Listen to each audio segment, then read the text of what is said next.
저는 여러분들과 함께 히브리서를 말씀을 시작하고 이제 거의 마지막에 왔습니다. 다음 주나 그 다음 주면 히브리서를 마칠 것 같습니다.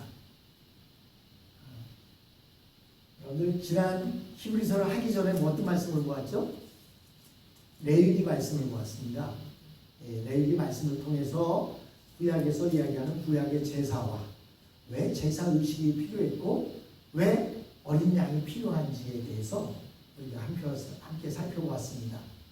구약의 중심은 레위기입니다. 구약 모든 성경의 중심은 레위기가 중심이 됩니다. 그 레위기를 읽고 나서 그때 어린 양이 누구냐?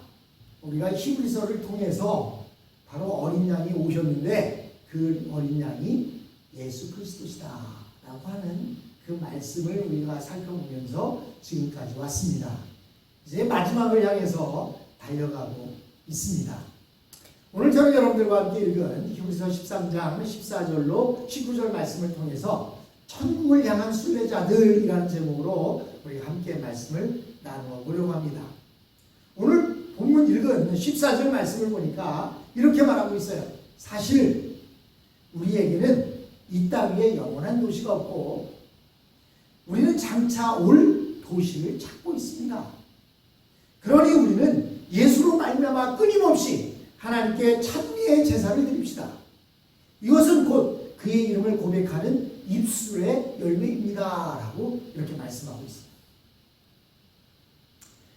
우리 예수를 믿는 사람들은 모두 이 세상에서 길을 잃고 헤매다가 천국 가는 길을 찾는 사람들입니다.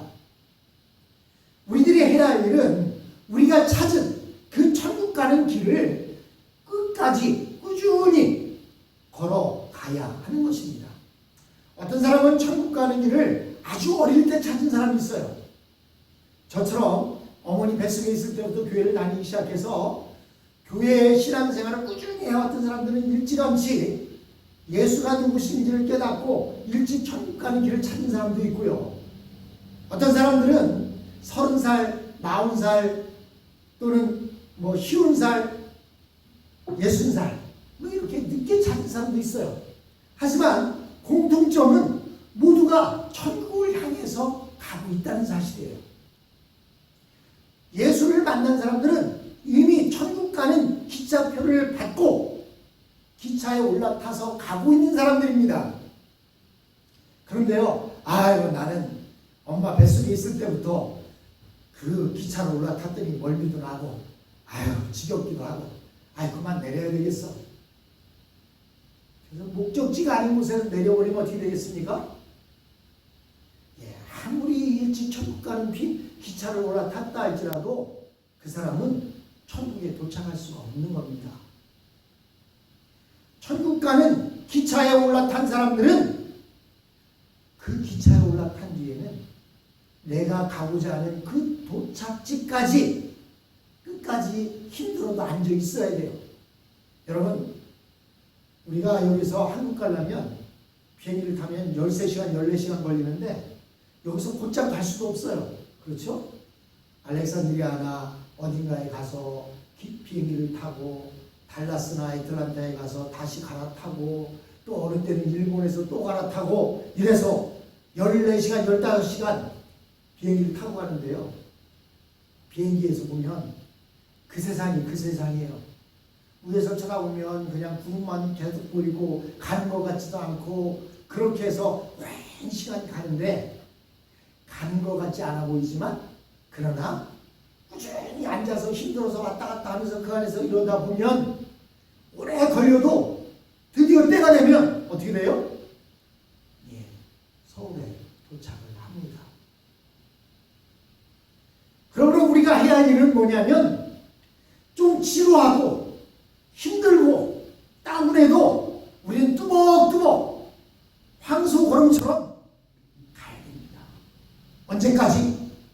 주님 앞에 갈 때까지, 주님 오실 때까지 우리는 그 걸음을 걸어가야 돼요. 이 천국을 향한 순례의 길을 가면서 언제나 우리가 해야 할 일이 있는데 그 일을 본문에서 이야기하고 있습니다. 그러니 우리는 예수로 말미암아 끊임없이 못하라고요? 하나님께 찬미의 제사를 드립시다 라고 이렇게 말하고 있어요. 우리가 천국까지 가는 길에 있어서 우리가 해야 할 일이 있는데 그것이 뭡니까? 하나님께 찬미의 제사를 드리는 것이다. 이것이 곧 그의 이름을 고백하는 입술의 열매입니다 라고 이렇게 말하고 있습니다. 여러분, 요즘 코로나 때문에 사실 어디 여행도 잘 못 가는데요. 여러분, 한국에는요, 봄, 가을이 되면 관광버스들이, 코로나가 있기 전에 관광버스들이 얼마나 많이 사람들을 실어 나르는지 몰라요. 여러분, 농촌이니 도시니 할 것 없이 봄만 되면요, 연세 드신 분들이 노란색, 핑크색, 빨간색, 파란색 옷을 입고요. 그것도 어떻게 이렇게 다 똑같이 그런 옷을 입나 몰라요. 그냥 진달래색, 또 개나리색, 뭐 이런 색깔들을 화려한 색을 입고 버스에 올라타요.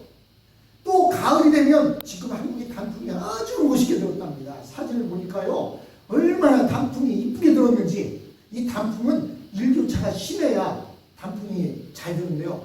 우리 이 동네도요, 일교차가 좀 심했어갖고 예년에 비해서 단풍이 아주 이쁘게 들어요.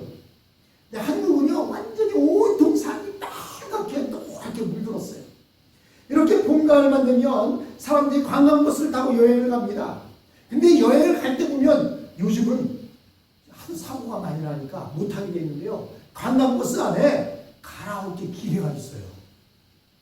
그래갖고는요, 그걸 틀어주면 마이크를 붙잡고 얼마나 신나게 그 안에서 춤을 추고 노래를 부르면서 여행을 가는지 몰라요.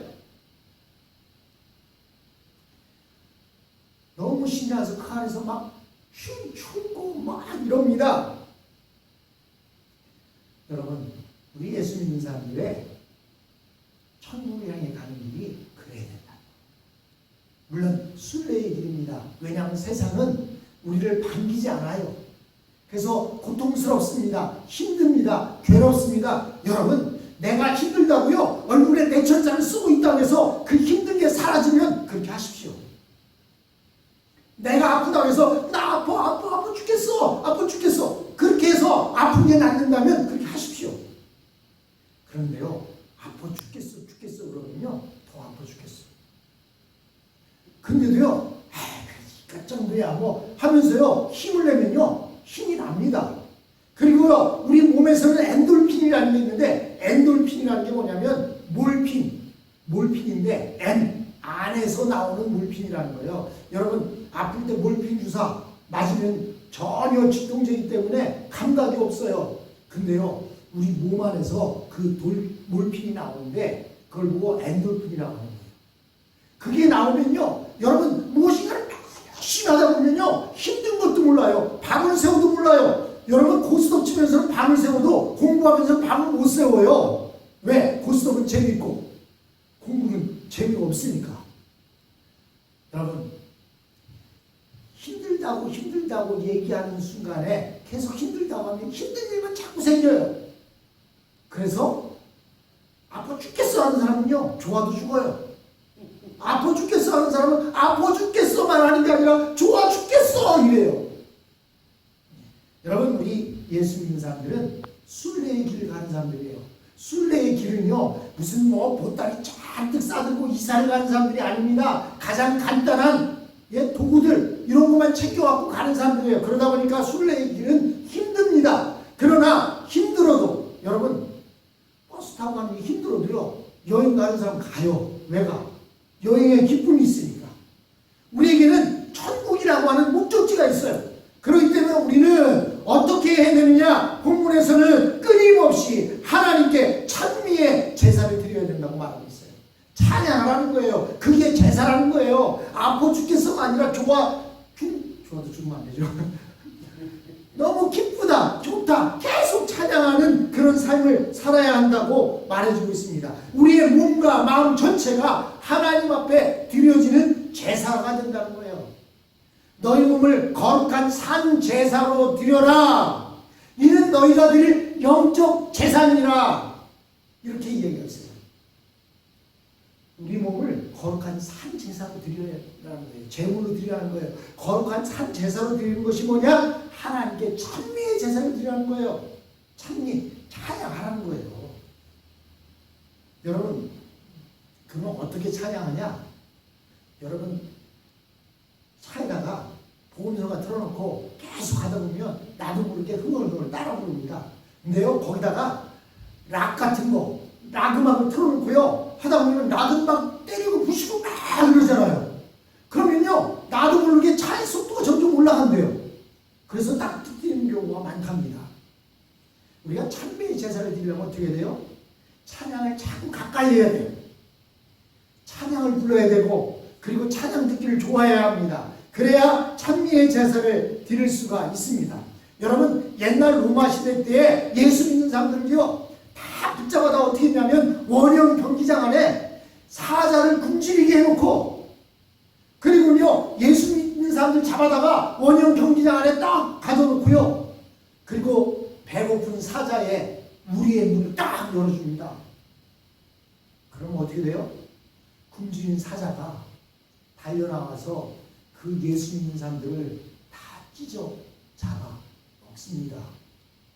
네, 여러분, 그 원형 경기장 안에서 뛰어오는 사자를 보면서 그 그리스도인들이 어떻게 되는 줄 아십니까? 걸음아 나 살려라고 도망간 게 아니에요. 그 자리에서 하늘로 찬양합니다. 하나님, 내 영혼을 받아주십시오. 찬양하면서 사자의 발이 되었습니다. 그들은 모든 일에 하나님을 찬송하는 일을 먼저 했습니다. 그들은 지하 감옥에 갇혀 있을 때도 하나님을 찬양했습니다. 바울과 실라가 빌립보 감옥에서 갇혀 있을 때에도 그들이 찬송을 부를 때 감옥의 문이 열리는 그런 경험을 하게 됩니다. 여러분, 하나님의 은혜 그리고 예수 그리스도의 십자가의 구원에 대해서 우리가 기쁨으로 찬양하는 삶을 살아야 돼요. 아파 죽겠고 좋아 죽겠고 하는 삶이 아니라 정말로 하나님 감사합니다. 이래도 감사, 저래도 감사. 병에 걸렸으면 병에 걸려도 감사. 나았으면 나아도 감사. 병에 걸려도 다른 사람은 내 나이가 되기 몇십 년 전에 죽었는데 나는 지금까지 살려주셨으니 얼마나 감사한가. 오늘 말씀에서 가장 중요한 포인트는 우리는 이 세상 사람들과 전혀 같지 않다는 것입니다. 생김새는 똑같이 생겼어도 우리는 같지 않다는 거예요. 제가 종종 예로 들지만 계란이 생김새는 똑같아도요, 암탉이 품어보면 어떤 계란은 골아버려요. 왜 골아? 암탉의 그 따뜻한 체온 때문에 골아요. 근데요, 어떤 계란은요, 생김새는 똑같은데요, 암탉이 품으면 수고 하루가 지나면 그곳에 갑자기 속에서 이상한 소리가 들기 시작하고 계란 껍데기가 금이 조금씩 가기 시작하다가 그 안에서 똑똑똑 소리가 나다가 계란 껍데기를 딱 깨고 새로운 생명이 나옵니다. 생긴 모습은 똑같았어요. 그러나 어떤 계란은 곰고 어떤 계란은 생명이 태어납니다. 우리가 이 세상 사람들이 보게 할 때는 똑같습니다. 아니, 어떻게 보면 세상 사람들이 볼 때 자기들보다 못하다고 생각합니다. 그런데요, 어느 때 알 수 있어요? 주님 앞에 가보면 알 수 있어요. 계란이 생명이 있는지 없는지 알 수 있는 것은 암탉이 품어봐야 하는 것이고, 우리에게 영생이 있는지 없는지는 어떻게 알 수 있어요? 하나님 앞에 가보면 아는 거예요. 겉모습은 보잘것없어 보이고 세상 사람들보다 그렇게 잘나 보이지 않지만 우리는 다릅니다. 지금 이 세상을 우리는 여행하는 여행객들이에요. 여행하는 사람들은 여러 가지 것들을 보기는 하지만 그것에 정착하지는 않습니다. 여행 가다가 이곳이 좋아, 나 이곳에 자리 잡고 살아야지 하는 사람이 얼마나 있겠습니까? 여행 끝나면 돌아와서는 그래도 뭐예요? 그래도 내 집이 좋다. 한국도 갔다가 보면 부모님 계신 데 있다가 와보면요, 루이지애나 딱 도착해갖고 그 에어포트 안에서 딱 문을 열고 나오면 훅 하는 바람이, 뜨거운 바람이 불어옵니다. 그럼 어떤 생각이 들어요? 그래, 이곳이 내가 사는 곳이지. 그래도 이곳이 좋다.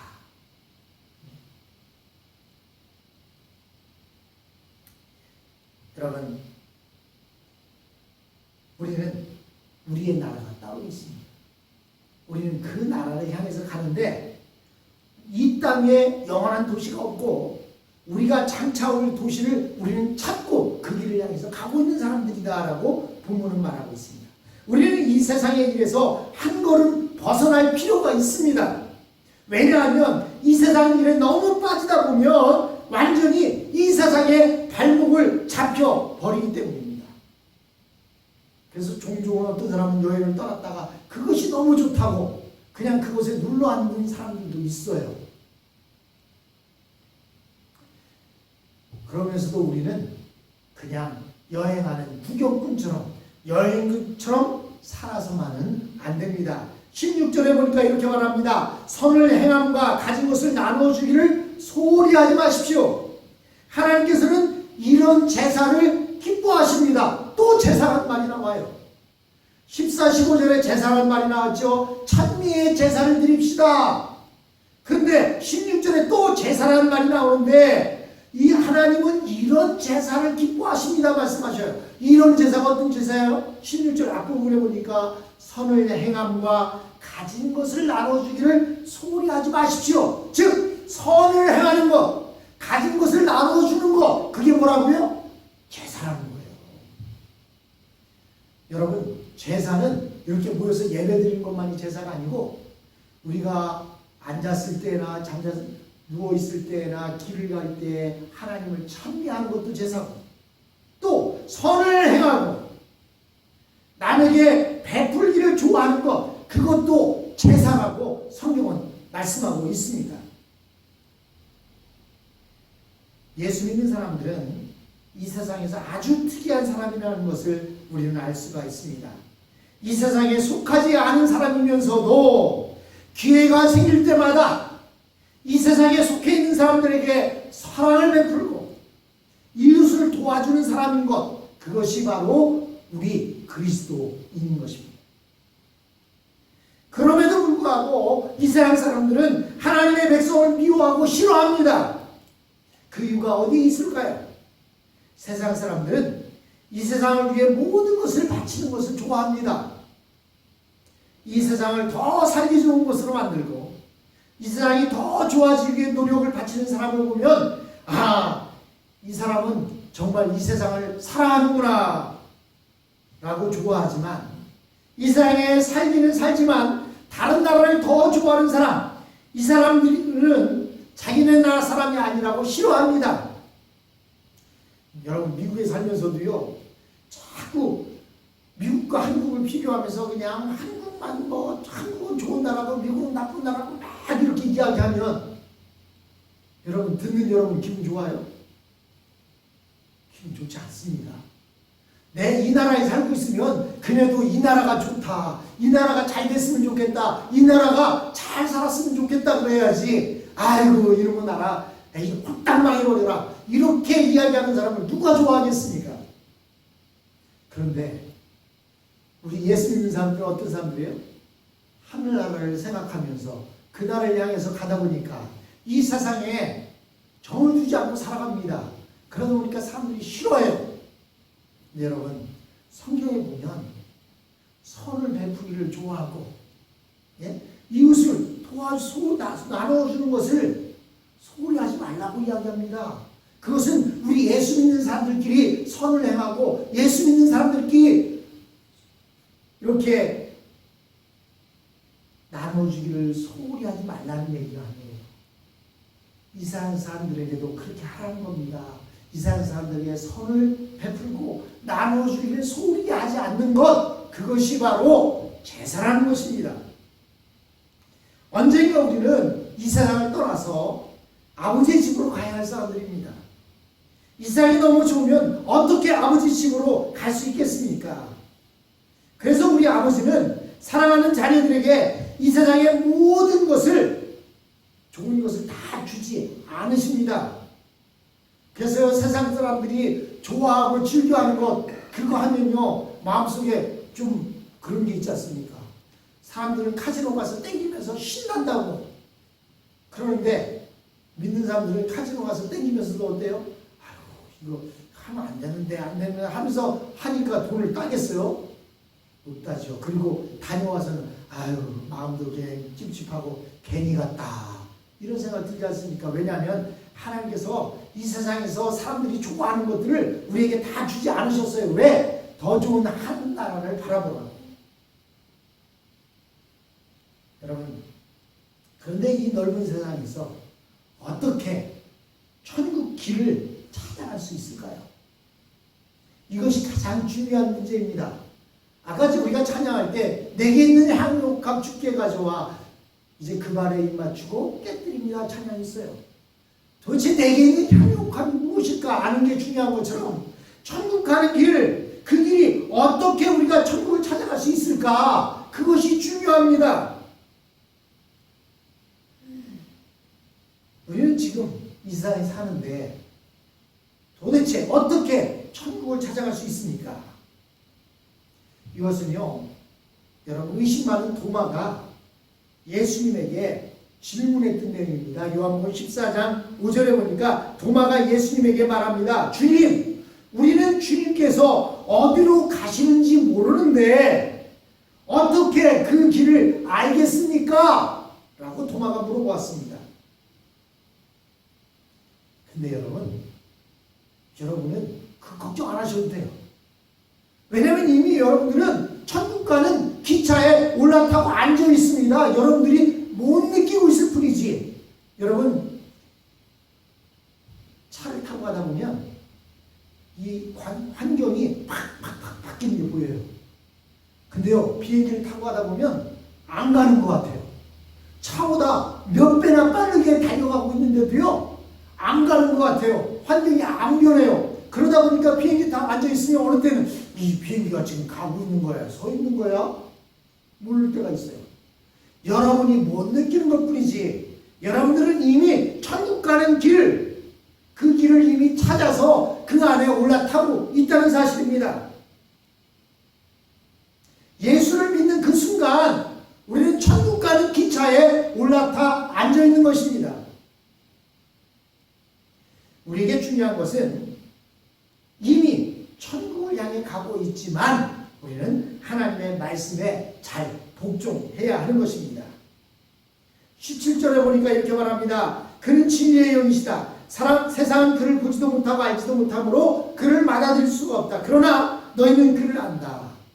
그것은 그가 너희와 함께 계시고 너희 안에 계실 것이기 때문이다.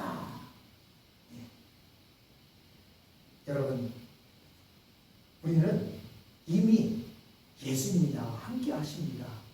성령님이 내 안에 임재하고 계시기 때문에 우리는 천국 가는 기차를 올라타고 있습니다. 그리고 향해서 가고 있습니다. 그러면 여러분, 내가 지금 천국 가는 비행기를 탔나 안 탔나? 알 수 있는 방법은 뭐예요? 내가 예수를 믿고 있는지 안 믿고 있는지 말씀을 통해서 보면 됩니다. 하나님의 말씀을 통해서 이게 안 믿어지는데 내가 예수를 정말로 만났는지 안 만났는지 모르겠는데 여러분, 천국 가는 기차에 올라타신 여러분 환영합니다. 여러분 비행기를 딱 올라타잖아요. 그러면 기장이 안내방송을 합니다. 이 비행기는 어디를 향해서 가는 무슨 비행기이고 나는 기장 누구누구입니다. 제가 여러분을 목적지까지 안전하게 모셔다 드리겠습니다. 그리고 요즘은 별로 안 그러는데요. 옛날에는 그리고 나서 비행기가 잘 해서 활주로에 도착을 잘 하잖아요. 스무스하게 도착을 하면 앉아있던 사람들이 어떻게 해요? 고맙다고 박수를 딱 쳐요. 요즘은 그런 거 별로 못 봤는데 몇 년 전만 해도 그런 경우를 많이 봤거든요. 비행기가 안전하게 딱 착륙하면 그 기장에게 고맙다고 딱 박수를 칩니다. 여러분들은 이미 그 비행기에 올라타 있습니다. 예수를 믿음으로 말미암아. 그러면 우리는 이제 천국을 향해 가는 순례자요 여행객들입니다. 우리는 이제 그 비행기 안에 타고 그리고 나서 안내하는 대로 가기만 하면 되는 거예요. 비행기 안에서 그냥 음악이나 틀어주고 또는 뭐 혼자 이어폰 듣고 듣게 하지만 여행을 가면 어때요? 여행의 안내원이요 탁 타고 여기는 어디입니다. 여기는 무슨 일이 있었고 여기는 이런 일이 있습니다 하고 설명을 쫙 해줍니다. 누가 그렇게 해줘요? 성령님께서. 우리를 안내해 주십니다. 그러나 사랑하는 성도 여러분, 오늘 본문 말씀대로 우리는 천국을 향해서 가는 순례자들입니다. 그렇다면 우리가 어떤 제사를 드려야 되느냐? 첫 번째 어떤 제사? 찬미의 제사를 드려야 된다. 그리고 어떤 제사를 드려야 된다? 선을 행함과 가진 것을 나누어주기를 소홀히 하지 않는 그런 제사를 드리면 되는 거예요. 선을 행하는 것은 믿는 사람뿐만이 아니라 믿지 않는 자들에게도 선을 행하고 내게 가지고 있는 것 그것을 나누어주기를 소홀히 하지 않을 때 우리는 무사히 천국에 도착하는 저와 여러분이 될 것입니다. 기도합니다.